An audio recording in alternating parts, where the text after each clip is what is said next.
There's a specific kind of darkness that belongs only to the deep countryside. Miles away from the glow of city lights, the rural night is absolute.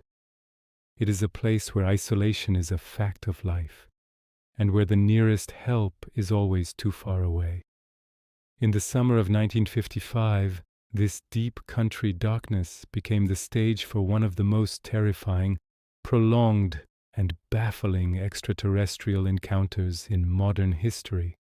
It wasn't just a sighting, it was a full-scale siege. A family of 11 found themselves trapped inside a small, unlit wooden farmhouse, defending their lives against a relentless group of entities that defied the laws of physics and the limits of human comprehension. Welcome to the Unknown Archive. Today we load our rifles, lock the doors, and step back into the sweltering heat of August to investigate the night the sky fell on the Sutton farm, the legendary Kelly-Hopkinsville Encounter. Our story takes place just outside the small towns of Kelly and Hopkinsville, Kentucky. It is an area defined by dense woods, rolling fields, and tight-knit farming communities where people mind their own business. The Sutton farmhouse was as rustic as it gets. It had no electricity, no running water, and most importantly for this story, no telephone. If trouble came calling, you were entirely on your own. On the evening of August 24th, 1955, the house was crowded.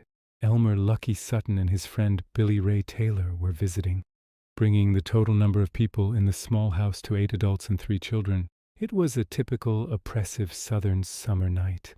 The heat was stifling. Around 7:00 p.m., Billy Ray Taylor stepped out of the house to fetch some water from the backyard well. As he pulled the bucket up, his eyes were drawn to the sky. He saw a massive, glowing metallic object streak across the twilight. It didn't crash, but it descended silently into a dry gully just a short distance from the farmhouse. Billy Ray dropped the bucket and ran back inside, breathless and frantic. He told the family that a flying saucer had just landed in the field. The reaction in the room was exactly what you would expect. They laughed at him. They told him he was seeing shooting stars, or maybe he had just let his imagination get the better of him in the heat. But Billy Ray was adamant. He knew the difference between a meteor and a machine.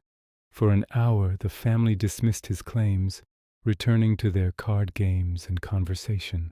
The house settled back into its quiet rhythm. Then the farm dog began to bark. It wasn't a warning bark. It was a frantic, terrified howl. Suddenly the dog bolted, diving completely under the house and refusing to come out. In the country, when a guard dog hides, you pay attention. Lucky Sutton and Billy Ray Taylor picked up their weapons. Lucky grabbed a 12-gauge shotgun and Billy Ray took a .22 caliber target rifle. They stepped out onto the small back porch, peering into the dense shadows of the yard. At first they saw nothing but the trees, but then a strange, localized glow caught their attention. Advancing toward them, stepping out from the tree line, was a creature that looked like it had crawled out of a nightmare. It was roughly 3.5 feet tall, but its proportions were entirely wrong. The men later described it to police in agonizing detail. It had an oversized bald head, massive elephant-like pointed ears, and long, spindly arms that ended in vicious-looking claws that nearly dragged on the ground. But the most terrifying feature was its skin and its eyes. The creature appeared to be made of a silver metallic metal that glowed faintly in the dark. Its eyes were huge, yellow, and luminous, spaced far apart on its face. It wasn't walking, it was hovering, floating just inches above the grass, moving with a fluid, eerie grace as it approached the back door, its hands raised as if in surrender, or perhaps preparing to strike. Lucky and Billy Ray didn't wait to find out its intentions. When the entity was about 20 feet away, both men raised their guns and opened fire simultaneously. The blast of the 12-gauge and the crack of the .22 shattered the quiet country night.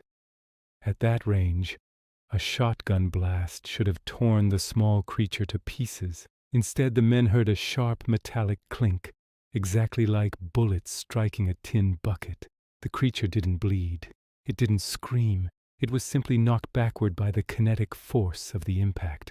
Before their eyes, the entity scrambled to its feet, doing a strange backward flip before scurrying off into the darkness of the woods. The men were stunned. They had hit it dead center and it had survived. They rushed back inside, slamming and locking the heavy wooden door behind them. Panic erupted in the living room as the women and children realized Billy Ray had been telling the truth. The siege had officially begun. For the next several hours, the farmhouse became an Alamo of terror. The family turned off all the oil lamps, plunging the house into total darkness to avoid silhouetting themselves against the windows. The children huddled on the floor, crying silently, while the adults took up positions at the windows and doors.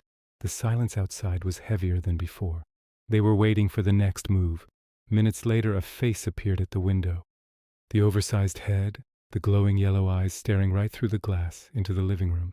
Lucky Sutton fired his shotgun straight through the window screen, shattering the frame. Again the metallic sound echoed and the creature tumbled backward, only to vanish into the brush. Then the sounds began on the roof. The unmistakable scratching of heavy claws moving across the tin roofing. There was more than one of them. The family was completely surrounded. Billy Ray, trying to get a better vantage point, made a critical mistake. He stepped out the front door, standing under the small porch awning, looking for the creatures in the yard. Suddenly a clawed hand reached down from the roof directly above him. It grabbed Billy Ray by the hair, violently pulling his head back.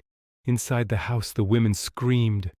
Lucky Sutton rushed to the doorway, pulling Billy Ray inside, and fired his shotgun point-blank into the awning above them. The blast knocked the creature off the roof. It floated to the ground, rather than falling, and then scurried away into the shadows. The men realized they were fighting something that didn't obey gravity. The firefight continued for nearly 4 hours. Every time a creature approached a window or a doorway, the men would fire. Every time they heard the metallic ping, and the creatures would retreat, only to return minutes later. They seemed curious, almost playful, yet completely invulnerable to human weapons. They were testing the defenses, peeking around corners, dropping from the trees and floating across the yard. By 11:00 p.m. the family had reached their breaking point. The ammunition was running low, the children were hysterical, and the creatures showed no signs of leaving. They made a desperate, unified decision. They would make a run for it. The 11 family members piled into 2 cars parked near the house, moving as fast as they could under the starlight.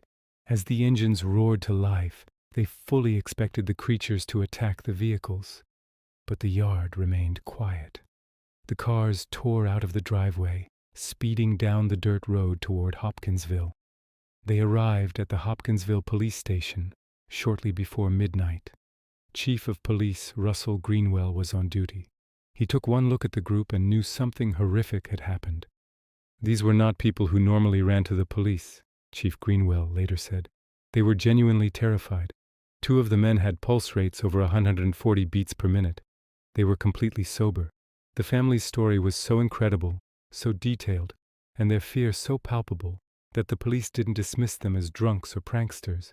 They assembled a small army. Over 20 officers, including state troopers, city police, and military police from nearby Fort Campbell, convoyed back to the Sutton farm in the middle of the night. When the authorities arrived, the farm was silent. The officers drew their weapons and carefully approached the house, sweeping the trees and the gully with powerful flashlights. They found no spaceships and no metallic creatures, but they found plenty of evidence that a massive firefight had taken place. The house was riddled with bullet holes. The window screens were blown out. There were spent shotgun shells and 22 casings scattered all over the porch and the yard.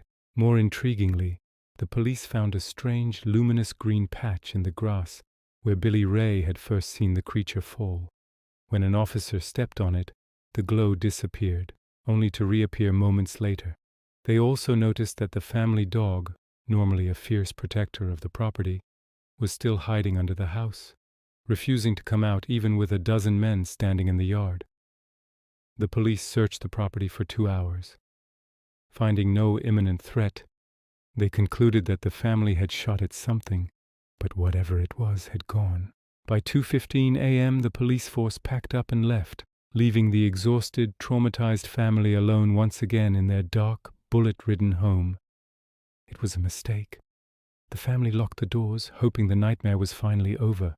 But the deep country darkness was not done with them yet. At 3:30 a.m., the scratching on the roof began again. The glowing yellow eyes appeared at the shattered window of the living room. The creatures had returned, as if they had simply been waiting in the trees for the police to leave. For the rest of the night, until the sun finally broke over the horizon, the Suttons and Billy Ray Taylor sat in the dark, watching the creatures peek through the windows and move around the yard. They didn't shoot anymore. They realized it was useless.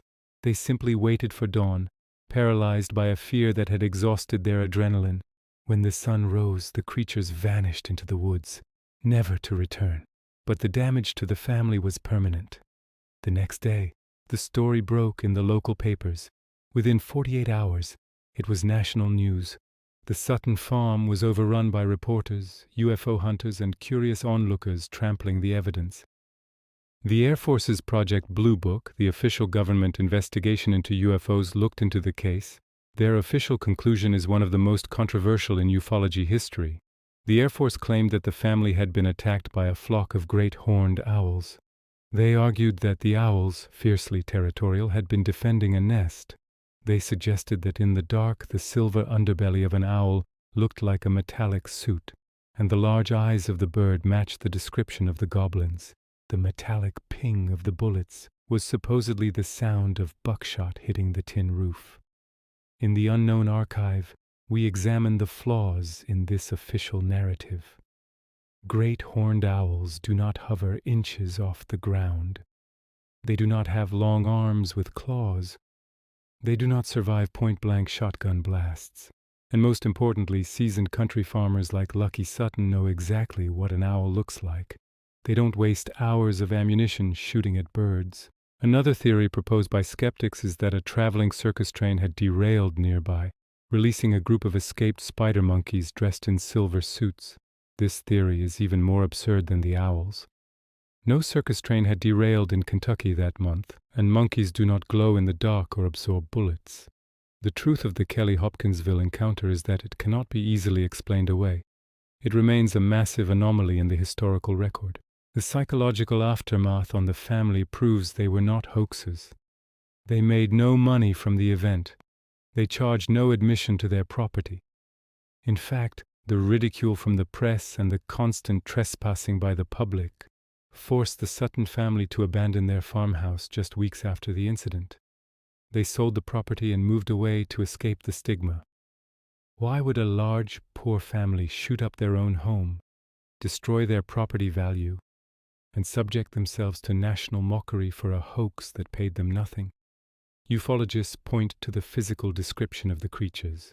The large heads, the big eyes, the small stature, they are a precursor to the gray aliens that would dominate abduction reports in the following decades. But the Goblins of Kentucky were different. They were metallic, they floated, and they seemed to enjoy the chaos they were causing. They acted more like interdimensional tricksters than scientific explorers. Were they a scout team testing human defenses? Were they biological drones sent from the glowing ship Billy Ray saw in the gully?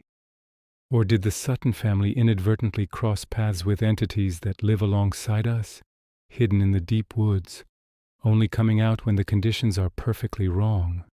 Today, Hopkinsville embraces the legend. They hold an annual Little Green Men Festival, turning the terror of 1955 into a celebration of the unknown. But for the people who were in that cabin, there was no festival. There was only the heat, the dark, and the yellow eyes staring through the glass. The Kelly-Hopkinsville Encounter remains an open file in the Unknown Archive. It is a chilling reminder that sometimes when the dog barks at the dark, you shouldn't go outside. Thank you for joining us at the Unknown Archive. Keep your doors locked, your eyes on the tree line, and remember, not every visitor comes in peace. Stay curious, and we'll see you in the next file.